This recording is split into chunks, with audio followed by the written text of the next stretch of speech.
오늘 우리에게 주시는 하나님의 말씀은 열왕기하 3장 1절에서 12절까지 말씀입니다. 열왕기하 3장 1절에서 12절까지 말씀 제가 봉독해 올리겠습니다. 유다의 여호사밧 왕 18째 해에 아합의 아들 여호람이 사마리아에서 이스라엘을 12해 동안 다스리니라. 그가 여호와 보시기에 악을 행하였으나 그의 부모와 같이 하지는 아니하였으니 이는 그가 그의 아버지가 만든 바알의 주상을 없이 하였음이라. 그러나 그가 느밧의 아들 여로보암이 이스라엘에게 범하게 한 그 죄를 따라 행하고 떠나지 아니하였더라. 모압 왕 메사는 양을 치는 자라.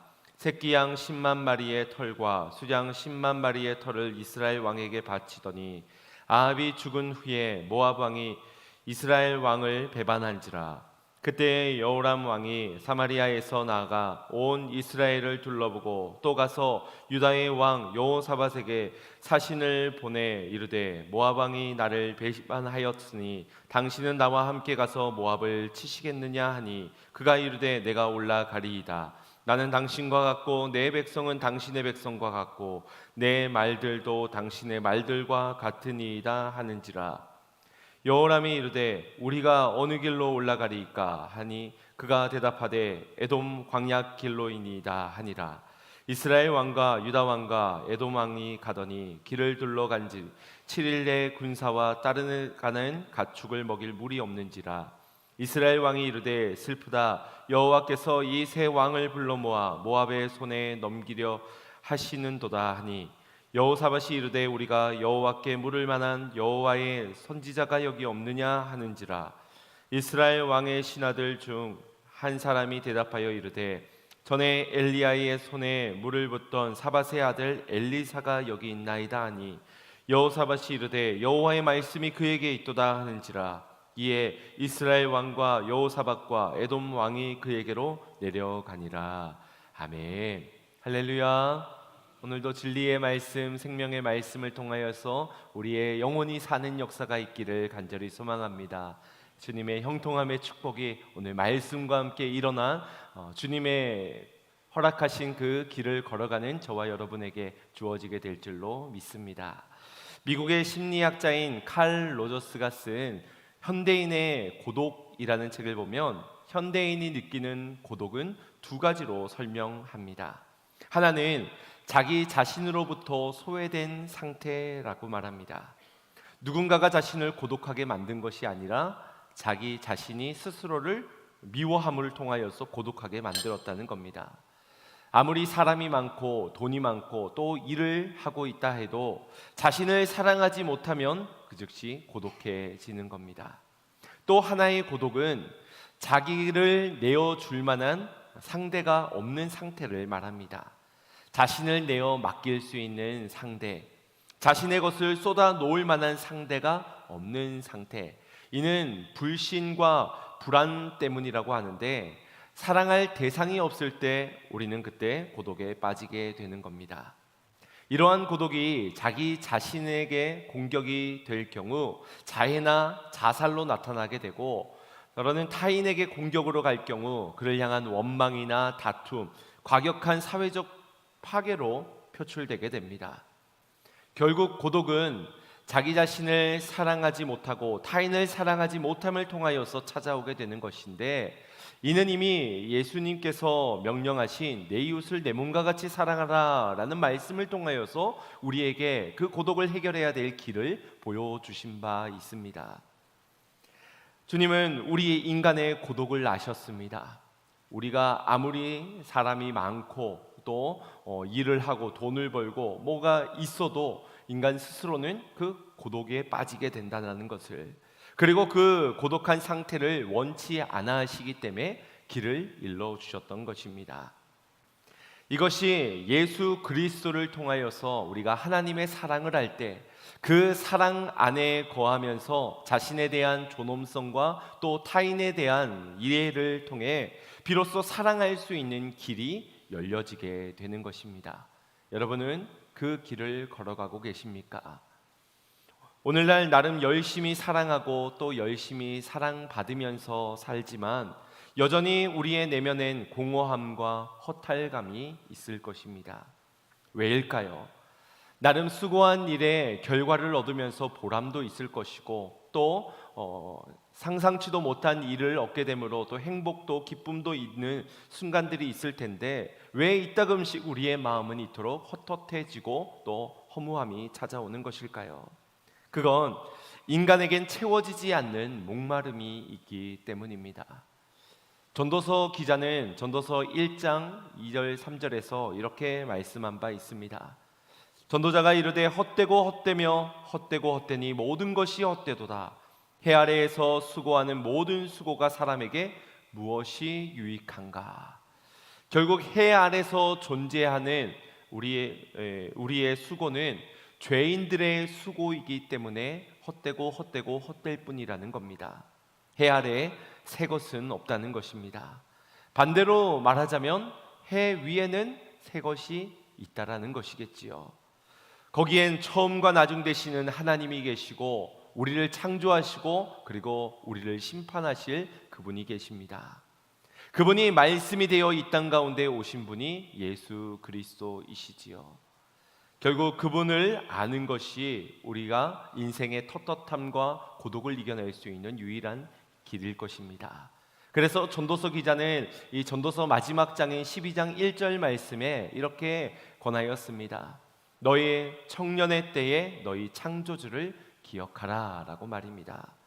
사랑하는 성도 여러분, 신앙생활은 열심이 아닌 방향입니다.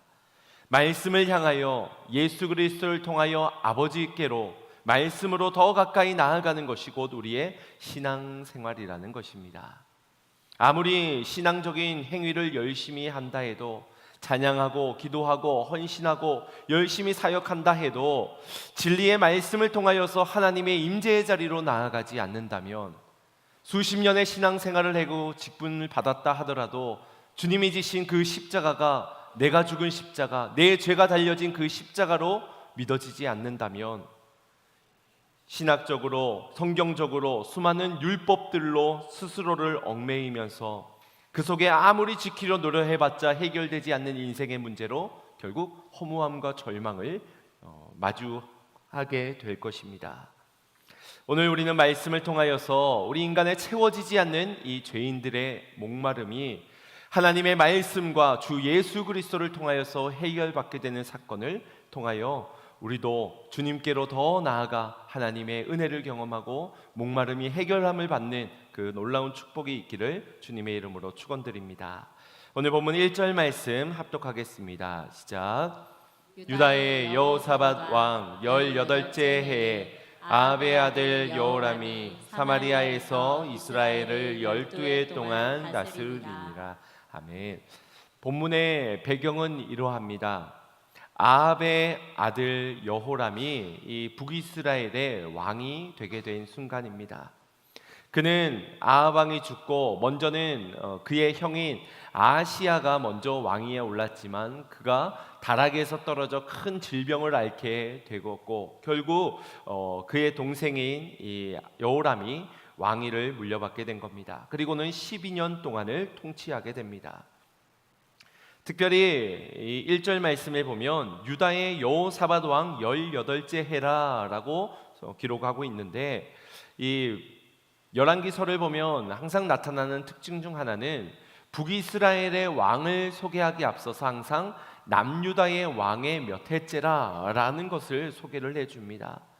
역사적인 기준을 남유다의 역사를 기준으로 하면서 그에 반해 이 북이스라엘에 누가 왕이 되었다 이렇게 소개를 하고 있는 겁니다. 이는 북이스라엘의 왕들이 남유다의 왕들보다 더 악하기 때문이고 반면에 남유다의 왕들은 훨씬 선하기 때문일 수도 있겠지만 엄밀히 말해 이건 우리를 구원하기 위해 오실 메시아가 바로 이 남유다 유다 지파를 통해서 오기 때문입니다. 즉 하나님의 모든 역사가 그분의 계획하심과 시간 속에서 예수 그리스도를 중심으로 흘러가고 있다라는 것입니다. 그럼 우리는 어떻게 흘러가야 할까요? 무엇을 기준으로 어떤 선택을 하며 살아가야 할까요? 바로 말씀을 통해 예수 그리스도를 따라 가야 하는 줄로 믿습니다. 본문에 등장하는 여호람은 이스라엘의 가장 악한 왕으로 평가받는 아합 왕의 아들입니다. 그럼에도 불구하고 그는 바알 주상, 이 아합이 만들었던, 아버지가 만들었던 바알 주상을 없이 하는 나름의 종교개혁을 단행합니다. 아마도 아합 왕과 그의 형의 죽음이 그에게는 큰 지대한 영향을 끼쳤을 것입니다. 아합이 엘리야의 책망을 듣고선 아람과의 전쟁에서 죽임을 당하게 되었고, 또 그의 형 아하시아도 병에 걸려서 파리들의 왕에게 가서 도움을 구했을 때에 엘리사의 책망을 듣고 죽고 말았지요. 이 모든 걸 지켜보던 여호람이 이 반면교사 삼아서 자신이 왕이 되자 말자 이 바알 주상부터 없이 하기를 선택한 겁니다. 나름의 노력을 기울인 것이지요. 그러나 이에 대한 성경적인 평가는 조금 애매합니다. 2절 말씀을 합독하겠습니다. 시작. 그가 여호와 보시기에 악을 행하였으나 그의 부모와 같이 하지는 아니하였으니 이는 그가 그의 아버지가 만든 바알의 주상을 없이 하였습니다. 아멘. 그가 악을 행하였으나 아버지 아합보다는 나았다 정도로 말씀합니다. 그러면서 특별히 그의 잘한 일로 바알의 주상이 없이 하였다라는 기록이 소개되어집니다.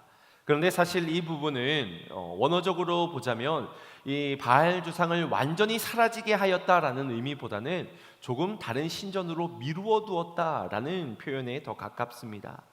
이것에 대한 증거로 이 여호람 왕 다음 왕으로 세워지는 인물이 예후라는 인물인데, 성경에 보면은 그가 바알의 목상을 불사르고 신당을 헐고 모든 바알을 멸하였다라고 기록하고 있습니다. 그러니 앞선 이 여로보암의 여호람의 이 종교 개혁은 그리 성공적이지 못하였다, 완전히 바알 주상을 없애지 못하였다는 것을 알 수 있는 겁니다.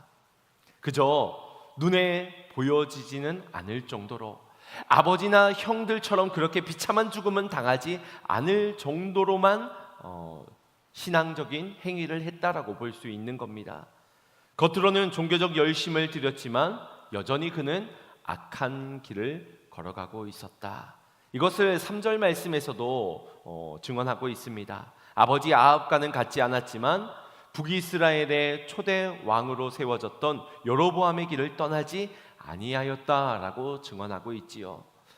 우리는 조금 덜 나쁜 놈, 그리고 조금 더 나쁜 놈, 그 정도로 분명한 차이를 둡니다. 그래서 저놈은 인간 말종이야 라고 말하지만 저놈은 쳐 죽일 놈이야 라고 이야기를 하면서 사형도 내리고 무기징역도 내리고 한 10년 정도 때리고, 우리가 막 판사가 되어서 막 간음을 하기도 하지요.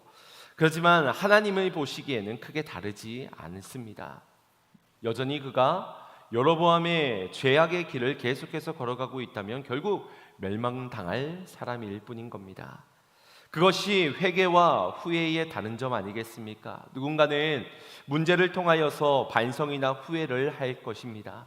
그러나 죄에서 완전히 돌아서지 않는다면, 아버지께로 회개하며 돌이키지 않는다면 결국 제자리일 뿐입니다. 다시 기회가 되면 그 길을 걸어갈 것이기 때문에 결국 회개가 없었던 여호람은 그 악한 뿌리를 끊어내지 못한 고로 북이스라엘의 영적 회복을 이루어내지 못하였던 것입니다. 아합처럼 바알과 아세라를 섬기지는 않았지만, 그러나 아합이 아람과의 전쟁을 통하여서 그가 죽임을 당하였는데, 그럼에도 불구하고 여호람도 군대를 일으켜 모압을 정벌하려고 전쟁에 나서는 모습을 보게 됩니다. 이 모압은 북이스라엘의 속국으로서 아합 왕 때 이 조공을 바쳤던 그런 나라입니다. 그런데 이 아합이 아람과의 전쟁에서 죽임을 당하고 이스라엘의 국력이 약해지게 되자 그동안 바쳐왔던 조공을 더 이상 바치지 않겠노라고 거절을 한 것입니다. 이런 모압의 거절은 여호람에게는 큰 위기로 다가왔을 것입니다. 경제적으로도 북이스라엘에게 상당한 타격을 주었을 것이고, 무엇보다도 이제 막 왕이 된 여호람이 아합 왕과도 형과도 비교가 될 터인데, 이 왕의 자질 문제까지가 충분히 거론될 수 있는 그런 문제였던 것입니다. 그래서 여호람은 이 이스라엘 전역을 둘러봅니다. 둘러보면서 그가 무엇을 보았겠습니까? 이대로는 안 되겠다. 저들의 조공이 있을 때는 우리가 부유했는데 이거 조공이 없어지니까 형편이 어려워지는구나. 특히나 민심이 어수선하구나. 이런 것들을 아마 보게 되었을 겁니다. 그래서 여호람은 모압을 치려고 일어섭니다. 국력이 약해진 북이스라엘이었기에 그가 생각한 한 가지의 묘수는 남유다의 도움을 요청하여서 연합군으로 이 모압과 싸워야 되겠다라는 생각을 했습니다. 7절 말씀 합독하겠습니다. 또 가서 유다의 왕 여호사밧에게 사신을 보내 이르되 모압 왕이 나를 배반하였으니 당신은 나와 함께 가서 모압을 치시겠느냐 하니 그가 이르되 내가 올라가리이다. 나는 당신과 같고 내 백성은 당신의 백성과 같고 내 말들도 당신의 말들과 같으니이다 하는지라. 아멘. 여러분, 연합은 아름다운 것이지요.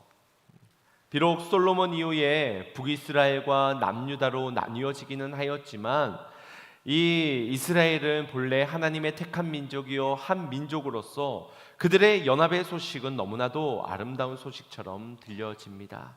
여호사밧이 고백하였죠. 나는 당신과 같고 내 백성은 당신의 백성과 같고 내 말들도 당신의 말들과 같다.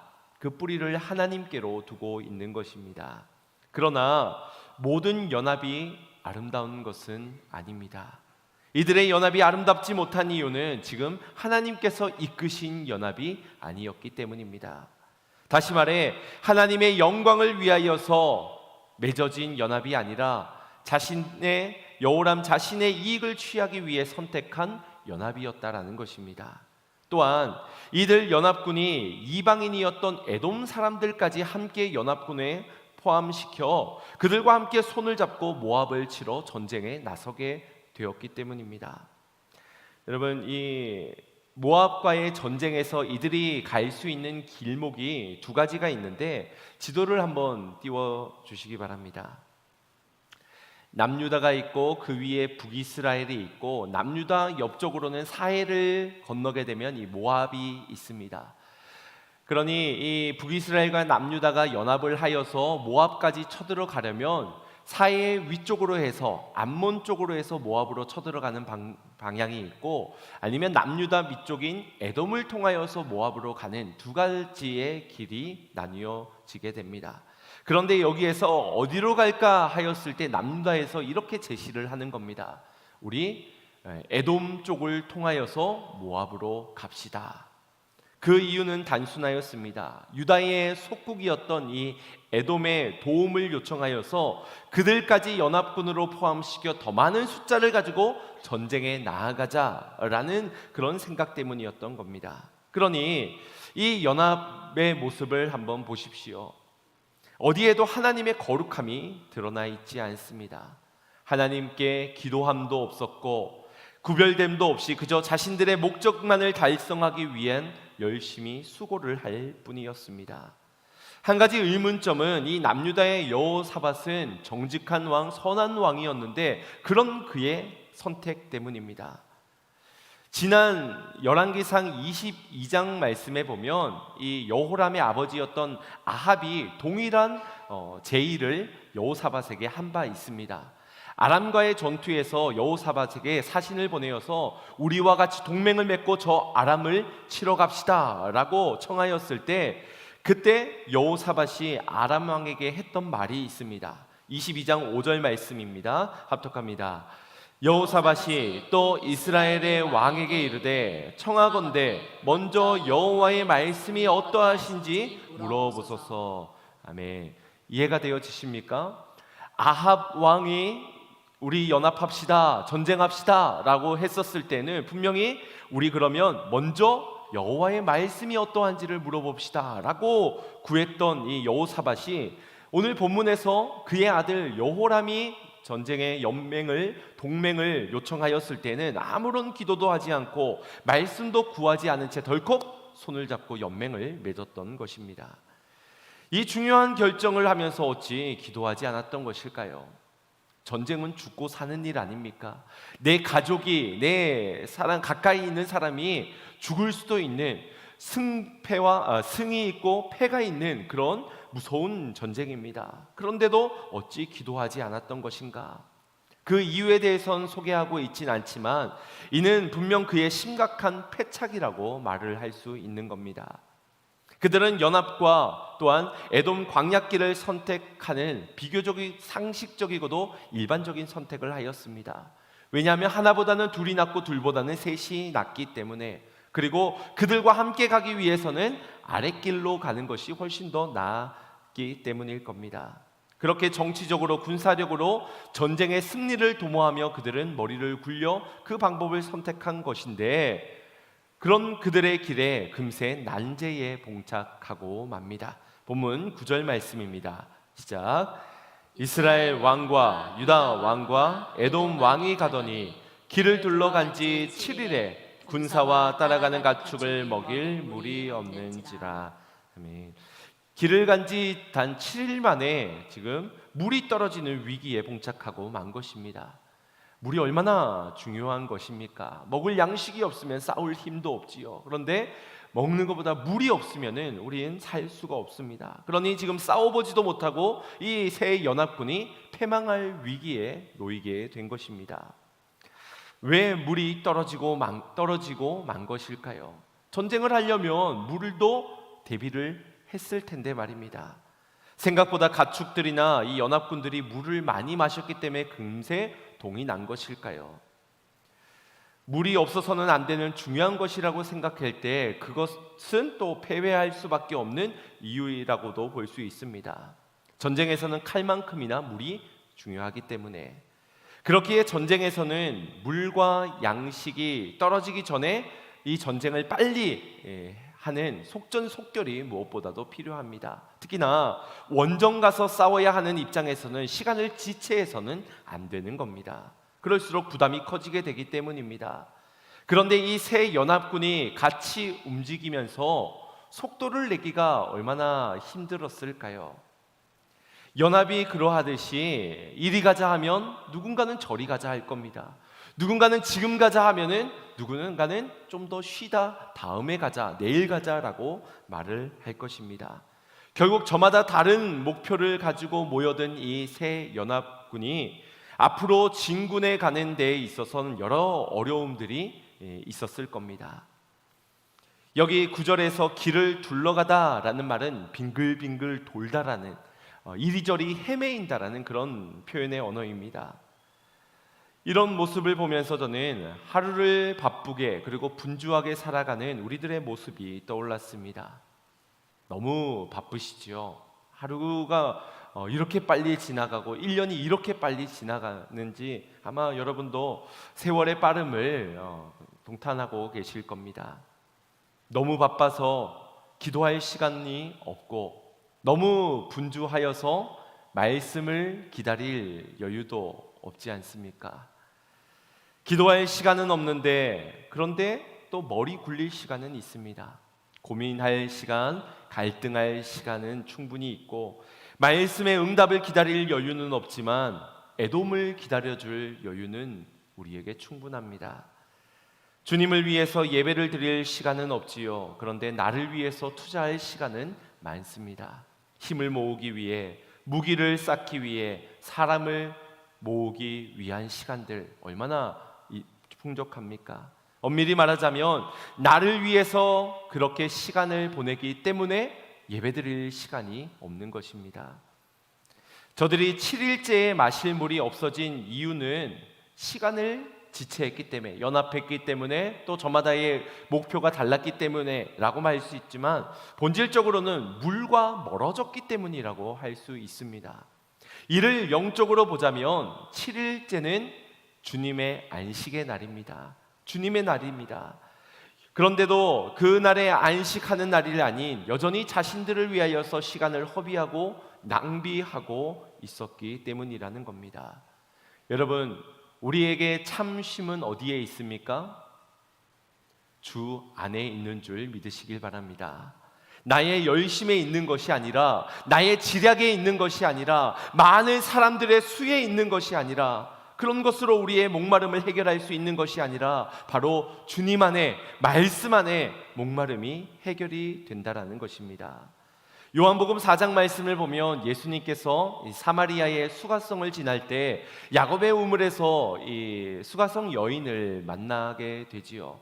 그녀와 여러 대화들을 나누면서 예수님은 이렇게 말씀하셨습니다. 4장 13절 14절 말씀을 보시면 이 물을 마시는 자마다 다시 목마르려니와 내가 주는 물을 마시는 자는 영원히 목마르지 아니하리니 내가 주는 물은 그 속에서 영생하도록 솟아나는 샘물이 되리라. 그녀는 갈급함을 가지고 있었습니다. 그래서 물을 길러 왔고 또한 영혼의 갈급함이 있어서 이 남자 저 남자 여러 남자를 만나보기도 하였습니다. 그러나 지금 있는 그 남편, 다섯째 남편도 진짜 남편이 아니라고 말씀하시지요. 예수님은 그녀 안에 있는 목마름을 보셨습니다. 그녀의 고독함, 그녀의 허무함, 그리고의 절망감. 그래서 말하길 내가 주는 물을 마시면 너는 영원히 목마르지 아니할 것이다 라는 인생의 길을 제시하십니다. 요한복음 7장 37절에서도 이렇게 말씀하셨지요. 누구든지 목마르거든 내게로 와 마시라. 그 배에서 생수의 강이 흘러나리라 라고 말입니다. 이것이 목마른 우리의 인생의 유일한 생명의 길인 줄 믿으시기 바랍니다. 그러니 새 연합군이 지금 7일째에 마실 물이 없게 된 이유가 무엇입니까? 연합 때문에 의견이 충돌되어서 물을 너무 많이 마셔서 그것이 아니라 우리를 위해 오신 영원한 생수 되신 예수 그리스도를 만나지 못했기 때문입니다. 곧 말씀을 놓쳤기 때문이라는 겁니다. 반석 대신 예수님께서는 마르지 않는 샘물이 그 반석에서부터 터져 나오도록 하셨지요. 그런데 너무 바쁘고 너무 분주하고 그저 세상에서의 성공에 목말라 살아가다 보니 말씀의 반석에서 나오는 그 샘물을 마시려 하지 않는 겁니다. 다른 것이 더 먼저가 되고 있기 때문입니다. 그런데도 여호람은 이 영적인 목마름의 위기 가운데 터무니없는 주장을 늘어놓게 됩니다. 10절입니다. 시작. 이스라엘 왕이 이르되 슬프다. 여호와께서 이 새 왕을 불러 모아 모압의 손에 넘기려 하시는도다 하니, 하나님이 지금 새 왕을 지금 모압의 손에 넘겨주려 하고 있다라고 탄식하고 있는 겁니다. 정확히는 이 전쟁의 패배를 하나님께 돌리고 있는 것입니다. 여러분, 웃기지 않습니까? 하나님이 언제 싸우라고 했습니까? 하나님이 언제 새 나라가 연합되라고 했습니까? 하나님이 실제적으로 모압의 손에 지금 넘긴 겁니까? 그저 물이 없는 상황입니다. 그런데도 지금 이 모든 책임을, 원망을 하나님께 돌리고 있는 겁니다. 전쟁을 선택한 것도 자신이고 에돔과 함께 연합하여서 이 아랫길로 돌아가자 했던 것도 스스로의 선택이고 하나님의 뜻과 상관없이 전부 스스로 내린 결정임에도 불구하고 지금 모든 책임과 비난을 하나님께로 돌리고 있는 것입니다. 우리도 더러는 그렇지요. 왜 내 결혼 생활은 이렇게 우울하고 불행하냐고. 아니, 누가 결혼하라고 하나님이 부추기나 했습니까? 뭐 연애를 하라고 떠밀기나 했습니까? 지가 좋아가지고 콩깍지가 씌어가지고 결혼해놓고 내 인생, 내 결혼 왜 이렇게 불행하냐고. 자기가 연봉 좋아서, 직장의 복지가 좋아서 그 직장 선택했으면서 훗날 위기가 오면은 왜 나를 이런 곳에 보내셨냐고 원망하는 것이 우리 인간들 모습 아닙니까? 심지어 오늘 본문에서 이 모압과의 전쟁을 결심하게 된 이유가 무엇이라 말합니까? 7절에 보면 여호람이 말하길 모압이 이스라엘을 배반했기 때문이라고 말하는데, 그래서 모압이 문제다, 하나님이 문제다 말하고 있지만 엄밀히 말해 이 모압이 배반한 까닭은 이스라엘의 영적 타락 때문입니다.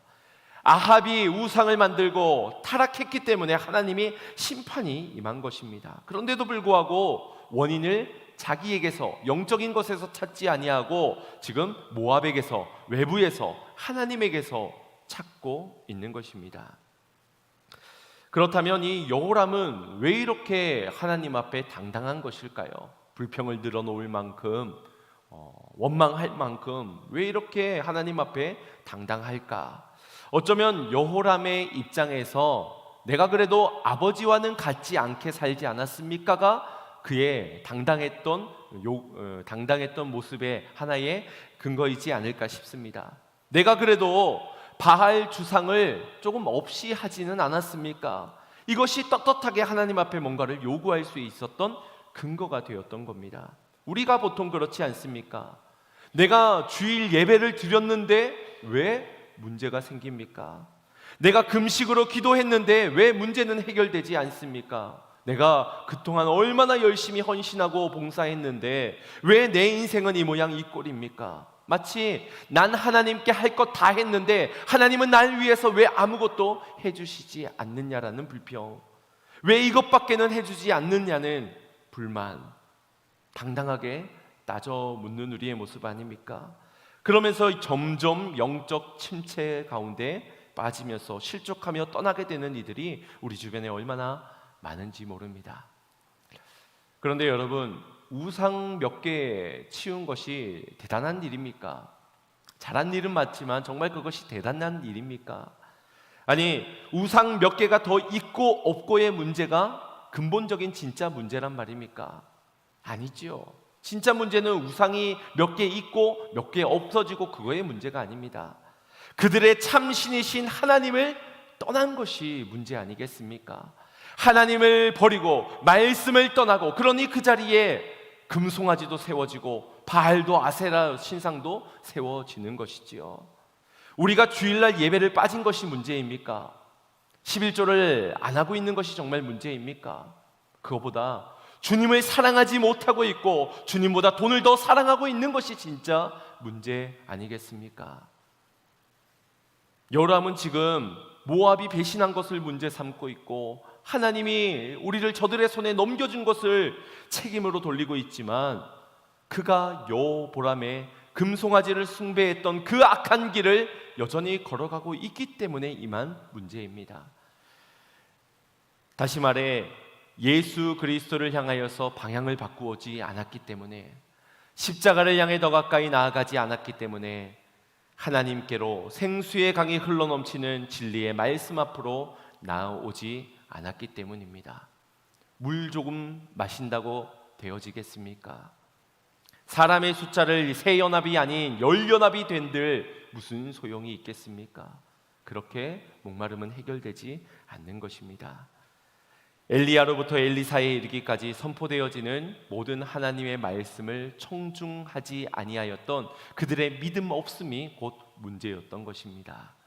결국 이 근본적인 문제가 해결되지 않는 한 인생은 계속해서 방황하여 빙글빙글 돌 수밖에 없고 이리저리 헤매일 수밖에 없는 것이지요.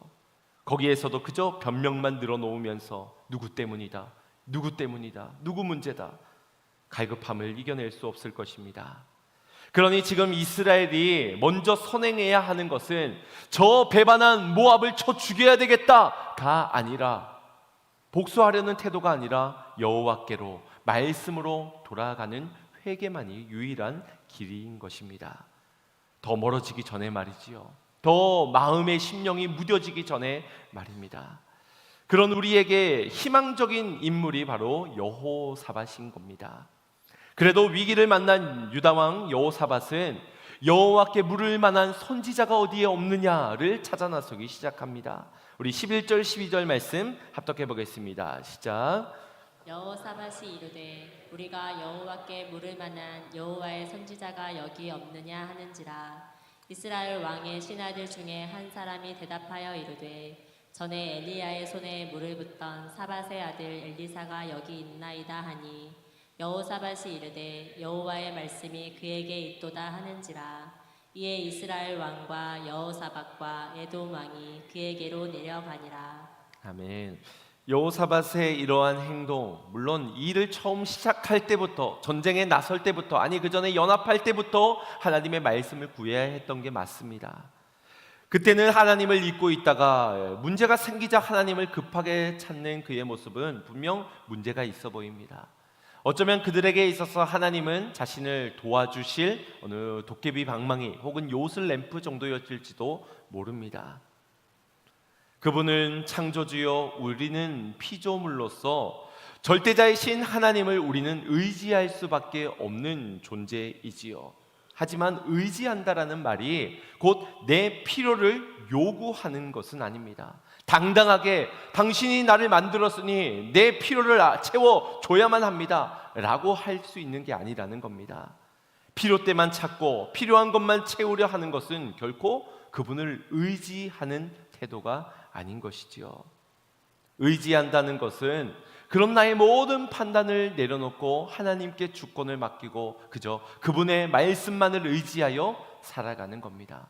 물이 떨어져도 의지하고, 사람들이 아무도 나에게 연합을 해주지 않아도 의지하고, 모압이 그 많던 조공을 다 중단한다 하더라도 나는 여전히 하나님만 의지합니다. 이것이 바로 창조주 하나님을 기억하고 그분을 믿는 태도 아니겠습니까? 우리가 어떠한 모습으로 또 어떠한 상황에서라도 하나님께 돌아가면 말씀을 주실 것입니다. 말씀을 통해 우리의 인생의 길을 열어주실 것입니다. 그건 하나님이 여전히 우리를 연약함에도 불구하고 우리를 사랑하시기 때문입니다. 독생자 예수 그리스도를 아낌없이 내어주신 하나님께서 우리에게 그 길을 일러주지 않으실 리가 없습니다. 결국 우리가 그 길을 보여줄 때 말씀과 함께 순종하며 따라간다면 하나님의 은혜와 평강이 우리의 삶에 넘쳐나게 될 줄로 믿습니다. 영원히 목마르지 않는 것이지요. 아합이나 여호람은 여호와의 선지자 엘리사의 존재를 알고 있었지만 여호와께 물을 만한 선지자를 찾을 때 선뜻 대답을 하지 못합니다. 오히려 이 왕 중에 신하 중에 한 사람이 선지자가 있다라고 이야기를 합니다. 그리고 그 선지자의 말씀을 따르는 사람은 다름 아닌 남유다의 여호사밧이었습니다. 여호사밧은 12절에 이렇게 말하지요.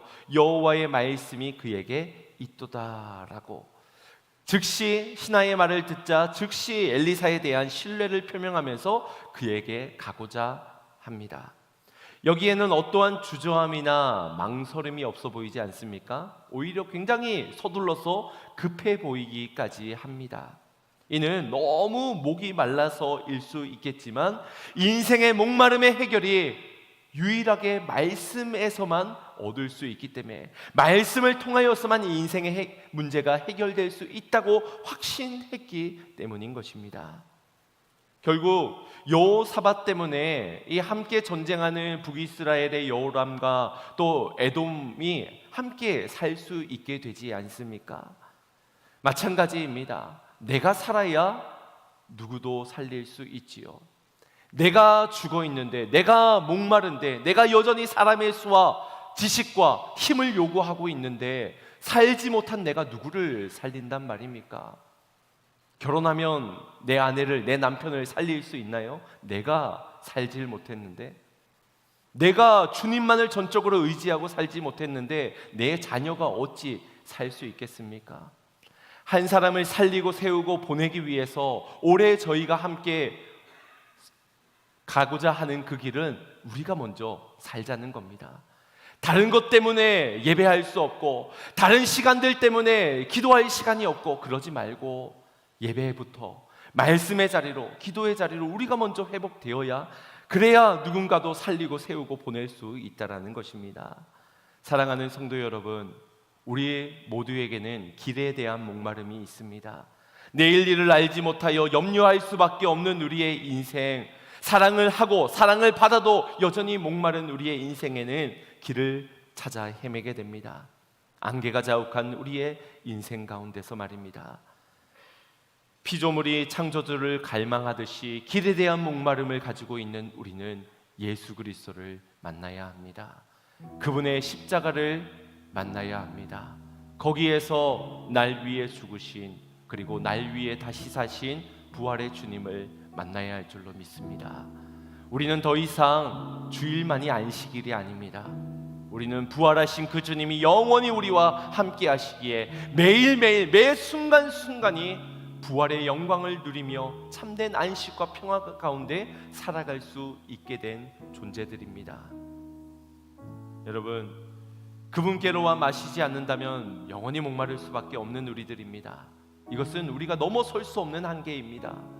그런데 이것을 풍족함 중에는 깨닫지 못한다는 것이 참으로 안타까운 일입니다. 지금 내가 먹고 살기에 부족함이 없기 때문에 내일도 먹을 양식이 있고 내일도 별 문제 없이 건강하게 살아갈 내일을 기대할 수 있기 때문에 어쩌면 우리는 목마름이 없는 것처럼 여겨질지 모릅니다. 그러다가 문제가 오면은 죽을 것 같고 괴로워서 모든 것을 포기해야만 할 것 같고 누군가를 원망하지 않으면, 누군가에게 책임을 돌리지 않으면 아무것도 해결될 수 없을 것 같은 인생으로 여겨지지요. 내가 길이라고 여기기 때문입니다.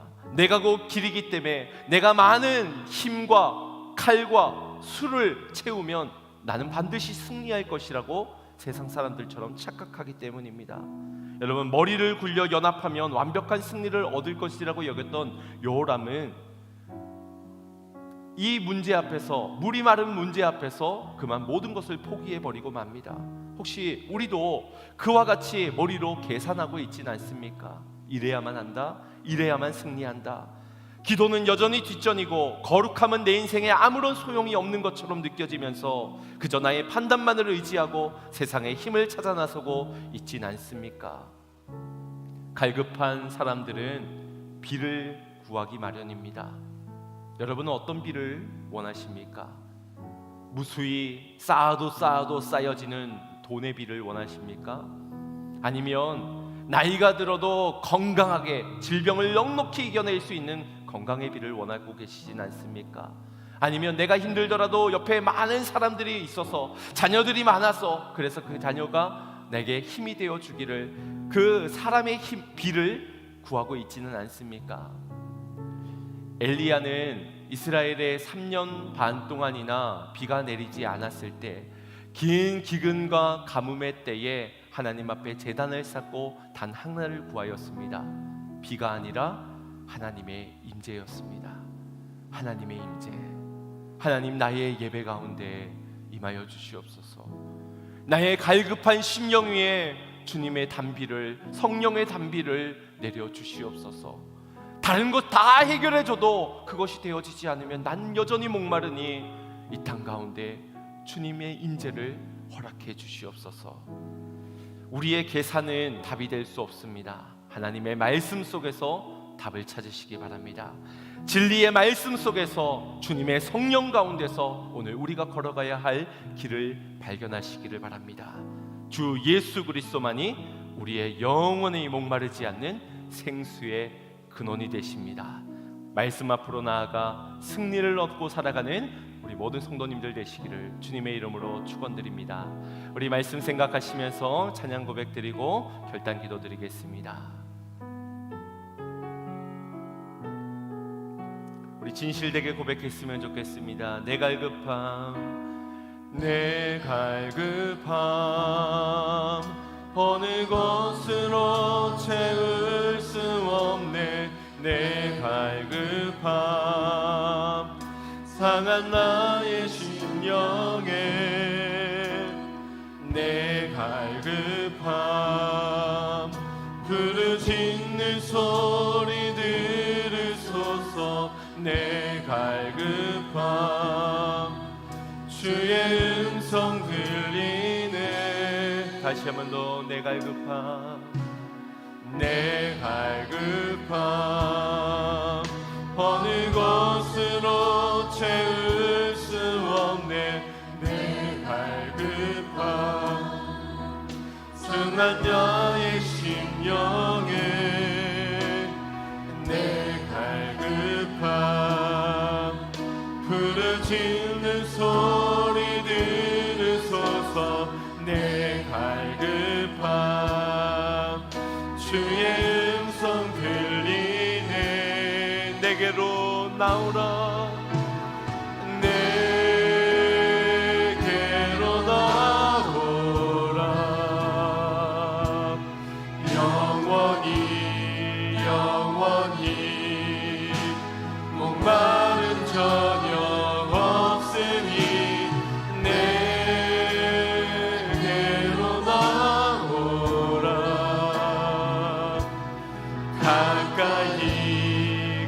가까이 생수의 근원 되신 주께 내게로 나오라. 영원히 영원히 목마른 저녁 없으니 내게로 나오라.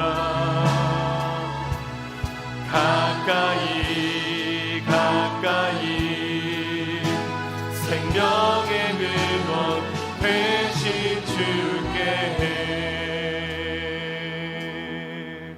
아멘. 여러분, 우리가 오랫동안 기도해 온 제목들 아닙니까? 주님 만나길 원합니다. 주님, 내가 주님을 만나기 원합니다. 주님의 음성 듣고자 합니다. 내 갈급함, 신앙생활을 무수히 해도 여전히 나는 갈급합니다. 말씀을 주옵소서, 말씀을 주옵소서. 여러분, 신앙생활을 그렇게 오래 해도 여전히 우리가 목마른 이유는 주님의 말씀을 못 들었기 때문이 아닙니다. 여전히 그 말씀과 다른 길을 걸어가려 하고 있기 때문 아니겠습니까? 들으면 뭐합니까? 여전히 내 인생엔 힘도 필요하고 수도 필요하고 칼도 필요하다고 여전히 순종하지 아니할 터인데, 여전히 예수님의 십자가는 그분만 달려 죽으면 되는 것이지 나의 십자가는, 내가 달려 죽어야 하는 십자가는 아니라고 생각하는 우리의 태도는 영원히 목마름을 해결할 길이 없습니다. 오늘 이 시간 주님이 찾아와 만나 주셔야 합니다. 내가 어떤 노력과 수고와 신앙적인 열심, 율법의 지킴을 통하여서 그분께 도달할 수 있는 것이 아니라 그분이 은혜 가운데 만나 주셔야 합니다.